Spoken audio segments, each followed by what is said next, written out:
At the top tonight, a teacher at Tuloso-Midway High School has been suspended with pay tonight after reportedly showing up to work this morning under the influence of alcohol. Now, this comes just 5 days following a similar incident involving a substitute teacher at T-M.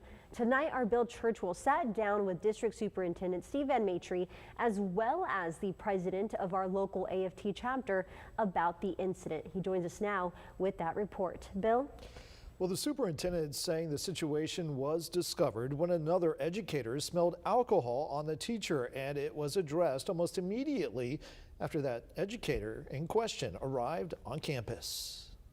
This incident is not a reflection of the 600 plus employees who come to work every day and do great work. T-M Superintendent VanMatre says this is a letter that is difficult to write, but that he, as a school leader, has an obligation to report. He says what isn't clear is the underlying circumstances as to what caused one of the district's employees to come to work allegedly under the influence of alcohol. I think that there's a bigger issue that's not just a TM issue. VanMatre says there is a need for emotional support and assistance for adult educators to help deal with any sort of issues they might be experiencing. In fact, in the past 2 weeks, he says the district has rolled out a wellness program for its employees. Nobody is immune from the pressures that we all face as educators and employees who work closely with children.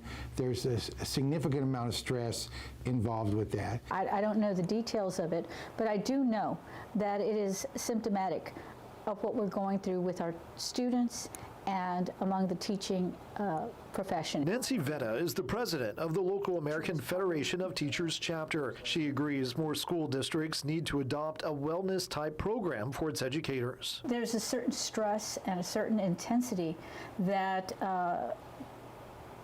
that teachers seem to have to self-medicate, or we're seeing more and more incidents of teachers having nervous breakdowns and panic attacks. Vetta says she is currently working with CCISD and West Oso ISD to enhance wellness opportunities for teachers. We, for example, at Zavala Elementary School put together a wellness room with massage chairs so that teachers and faculty and staff and even the whole entire school district could go in and relax. Both Vetta and VanMatre agree the safety and well-being of students is paramount. Teaching them how to take care of themselves so that they can take care of the students. The superintendent says he has reported the incident to the TEA, which is protocol.